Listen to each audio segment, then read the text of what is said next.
where I want to be. How much farther do you have? I don't know.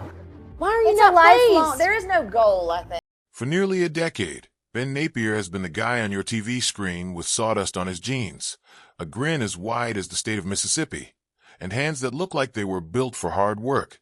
He's the kind of television star who doesn't feel like a television star at all, more like a neighbor who happens to be really, really good with a circular saw. Alongside his wife Erin, he turned a small, half-forgotten town into one of the most beloved settings on cable television. But behind the reveal day tears and the perfectly styled shiplap, Ben Napier's last several years have been a lot messier, a lot harder, and a lot more human than the highlight reel ever let on. There was a fraud scandal that dragged his name into headlines he never asked to be part of. There was a shoulder that quietly gave out from years of physical labor. There was a health scare that forced him to take a hard look in the mirror. And there were family milestones, some joyful, some bittersweet, playing out just off camera while the cameras kept rolling. So what actually happened to Ben Napier? Not the rumor mill version, the real one. Let's get into it. To understand what Ben Napier has been through, it helps to understand what he built in the first place, because none of it happened by accident. Long before HGTV came calling, Ben and Erin Napier were already fixing up old houses around their hometown of Laurel, Mississippi, largely because they loved the town and couldn't stand watching its beautiful old homes fall apart. Ben had grown up there. Erin had grown up nearby. They met while both were students at Jones College, fell for each other over a shared appreciation for old buildings and Southern history, and eventually built a life and a business, Laurel Mercantile Company, around restoring the town they called home. When HGTV approached them about turning that passion into a show, it must have felt almost surreal. A couple from a town of about 18,000 people, known for not much beyond a masonite plant and some faded Victorian architecture, was suddenly being offered a national television deal. Hometown premiered in January 2016, and nobody, including the Napiers themselves, could have predicted just how far it would go. It wasn't flashy. There were no manufactured feuds, no dramatic budget blow-ups engineered for the cameras. Instead, viewers got something quieter. A couple who genuinely liked each other, working inside a town that felt like it belonged to another era, restoring homes that had actual history baked into their walls. That authenticity became the show's calling card. Every fixer-upper the Napiers touched had a story attached to it, whether it was a house that had been vacant for a decade or one that had been in a family for 4 generations.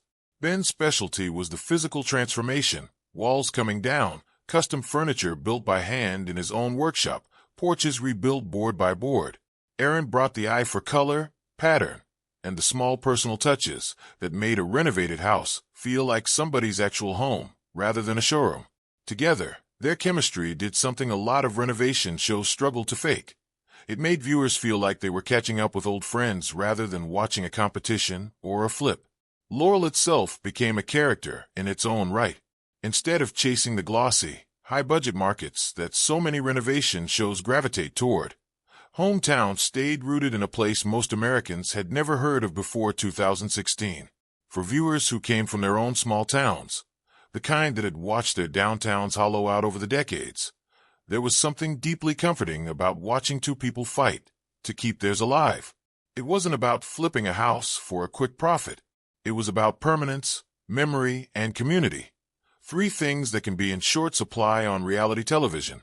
The show's slow-burn success eventually turned into a genuine phenomenon. Spin-offs followed, including Hometown, Ben's Workshop, and the town-wide renovation series, Hometown Takeover. What started as a modest passion project became, over time, one of the cornerstone franchises of an entire cable network. But bigger platforms come with bigger pressures, and as Hometown grew from a sleepy hometown show into a genuine television empire, the demands on Ben and Erin grew right along with it. Heavier filming schedules, higher expectations, and a level of public scrutiny neither of them had ever experienced before. And it was that scrutiny that would eventually catch Ben completely off guard. For years, Hometown felt like a safe harbor in the middle of a reality television landscape built on conflict. So when Ben Napier's name surfaced in connection with one of the largest public corruption scandals in Mississippi history, it landed like a gut punch for a lot of longtime fans. The scandal itself had nothing to do with Ben originally. Starting around 2020, investigators uncovered a sprawling scheme in which tens of millions of dollars, meant for Mississippi's poorest families, funds from the Federal Temporary Assistance for Needy Families program, had instead been funneled toward pet projects benefiting well-connected and, in some cases, wealthy individuals. By the time the dust settled, more than $77 million in welfare money was found to have been misused, and the fallout swept up dozens of people, including former NFL quarterback Brett Favre and former Mississippi Governor Phil Bryant. One of the most notorious pieces of the scandal involved welfare funds being redirected to help build a state-of-the-art volleyball facility at the University of Southern Mississippi, Favre's alma mater, where his daughter was playing at the time. As the case unfolded through 2021 and 2022, thousands of pages of text messages and internal communications were released to the public, and journalists and internet sleuths alike began combing through every line. That's when Ben Napier's name appeared. In September 2022, journalist Anna Wolf of Mississippi Today reported on a batch of newly surfaced texts between Bryant and Favre, and buried inside those messages was a reference to Ben.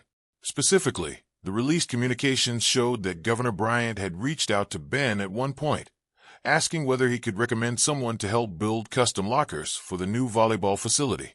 For a lot of hometown fans, seeing Ben's name attached to a $77 million fraud case, even in passing, was alarming. Social media lit up almost instantly with speculation. Was the wholesome, down-to-earth craftsman secretly connected to a corruption scheme? Had the Napier small-town image been hiding something darker all along? It's the kind of guilt by association spiral that happens fast in the internet age, where a name appearing anywhere near a scandal can be enough to trigger outrage before anyone has actually read the underlying documents. Erin didn't stay quiet for long. She pushed back directly, clarifying that Ben hadn't built anything for the facility at all. According to her, Bryant had simply texted asking for a recommendation, and Ben had pointed him toward a cabinet maker the Napiers sometimes worked with. Nothing more than a professional referral, the same kind of thing any well-known local builder might get asked for. She was particularly frustrated that the detail had been framed in a way that made it sound like Ben himself had assisted with constructing the lockers, when by her account his involvement began and ended with a name he passed along. What matters most in the full picture is this: Ben Napier was never named as a defendant in the case. He wasn't investigated. He wasn't accused of wrongdoing, and nothing in the released communication suggested he had any knowledge of how the underlying welfare funds were being used. His name showed up because Mississippi is a small state, Laurel and Hattiesburg aren't far apart, and a well-known local craftsman being asked for a contractor recommendation is exactly the kind of mundane detail that gets swept up when investigators and journalists are combing through thousands of pages of texts looking for anything relevant. It was, in the truest sense, guilt by proximity rather than guilt by participation. Still, for a couple who had built their entire brand on trustworthiness and small-town decency, even a passing mention in a scandal of that size was an uncomfortable few weeks. Ben and Erin largely avoided feeding the story further, letting the more complete reporting eventually speak for itself rather than mounting an aggressive public defense. Over time, as the initial wave of speculation died down and more context came out, the vast majority of fans understood the situation for what it was: a footnote, not a scandal. If anything, the episode seemed to deepen the loyalty a lot of viewers already felt toward the Napiers. A reminder that in an era where any public figure's name can get dragged through the mud over the thinnest of connections, Ben had done nothing to deserve the panic his name briefly generated. That was one storm behind him. The next one wouldn't come from a courthouse or a journalist's inbox. It would come from his own body. If you'd been watching Hometown closely in 2022, you might have noticed something subtle. Ben wasn't hauling countertops the way he used to. He was sitting more, standing less, letting Erin or the crew handle some of the heavier lifting he'd normally have grabbed without a second thought.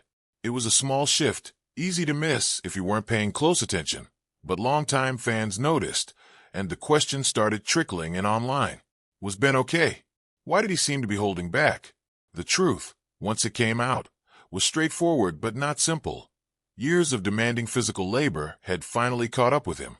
What had started as a nagging ache in his shoulder had developed into a torn rotator cuff, complicated by a bone spur that kept digging into the joint every time he reached, lifted, or swung a hammer, which, given his job, was constantly.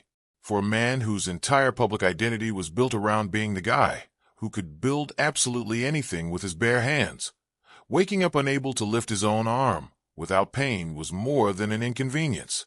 It struck at the core of who he was on screen and off. The recovery itself was, by Ben's own account, humbling. He needed to wear a sling for weeks. Physical therapy became a regular part of his routine as he worked to regain range of motion and strength in an arm he'd relied on for essentially every task of his professional life. He's since admitted that one of the hardest parts wasn't the pain of the surgery itself. It was the frustration of not being able to jump in and help on set the way he always had. Crew members started literally raising their hands to stop him whenever he instinctively reached for something heavy, a habit that took a while for everyone, including Ben, to adjust to. There were lighter moments, too, even in the middle of it. Post-surgery pain medication left Ben famously loopy for a stretch, enough that he later joked he had no memory of giving a public speech at a college just days after the operation, or of a FaceTime call with Erin that ended up being used in an episode. Erin, for her part, has talked about how strange it felt watching her husband, usually the one doing the heavy lifting both literally and figuratively around their family, suddenly need to be looked after instead. She said she still finds herself keeping an eye on him when he attempts tasks that could strain the shoulder, even well after the recovery period technically ended. By the time new episodes resumed filming, Ben still wasn't back to 100%. He said publicly that he's good enough to make the show work without most viewers noticing, but that the small adjustments, letting Erin or someone else lift the heavier countertops, being a little more deliberate about certain movements, are still there if you know to look for them. It wasn't a made-for-TV medical drama. There was no cliffhanger, no dramatic reveal. It was just a working man's body, wearing out from years of doing exactly the kind of labor that made him famous, and the slow, unglamorous process of getting it fixed. The shoulder injury turned out to be part of a bigger story about Ben's health, one that unfolded more gradually and, in some ways, more quietly. Around the same period as his surgery, doctors flagged that Ben's blood pressure was elevated, a finding that was connected to his weight at the time. It was the kind of diagnosis that tends to land differently depending on where you are in life, and for Ben, a father of 2 young daughters with a physically demanding career, it registered as a genuine wake-up call rather than just a number on a chart. What followed was a deliberate, unglamorous lifestyle shift. Ben has talked about a specific moment that crystallized things for him, noticing during an interview that his shirt wouldn't stay buttoned properly, a small, almost embarrassing detail that nonetheless made the bigger picture impossible to ignore. In the months leading up to his shoulder surgery, he leaned into changes around diet and exercise, motivated partly by wanting to be in better shape heading into a major operation and partly by a broader desire to feel healthier and be more present for his family. Erin has described him getting serious about fitness in a way that was as much about longevity as it was about appearance, wanting to sleep better, lower his blood pressure, and simply feel less worn down. None of this played out as a dramatic, single-episode reveal. It showed up gradually, in social media posts, in offhand comments during interviews, in the visible physical changes fans started noticing over successive seasons. Ben has also dealt with a long-running ankle injury dating back to a basketball game from years earlier, one that's reportedly grown more arthritic over time to the point where doctors have discussed the possibility of an ankle replacement down the road, though as of the most recent updates he hadn't gone through with that procedure. Between the shoulder, the blood pressure, and the ankle, the picture that's emerged isn't one of a health crisis so much as a portrait of a man built like a lumberjack quietly discovering that decades of physical work take a toll, and choosing to do something about it rather than push through in silence the way he had for years. While all of this was happening in the background, Hometown kept doing what it does best, turning ordinary family milestones into some of the show's most emotionally resonant television. Nowhere was that clearer than in the story of Ben's younger brother, Jesse, and his wife, Lauren. Back in 2021, Jesse and Lauren were house hunting for their very first home in Laurel, and naturally, Ben and Erin were right there to help.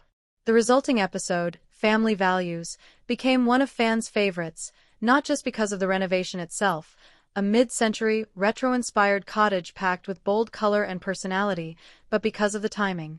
While the episode was being filmed, Jesse and Lauren announced they were expecting their first child, and almost simultaneously, Ben and Erin revealed they were expecting their second daughter as well, meaning the two babies would grow up as cousins born just months apart. It gave the whole project an emotional weight beyond the usual reveal day tears, tying together a house renovation with an entire new generation of the Napier family arriving at once. That house held on to its meaning for years afterward, becoming a backdrop for holidays, family dinners, and countless ordinary afternoons. But by 2025, life had moved Jesse and Lauren toward a different chapter. With their family growing, they made the decision to sell the cottage and move to a larger property with more land, somewhere their kids could have space to roam and a proper garden to grow up around.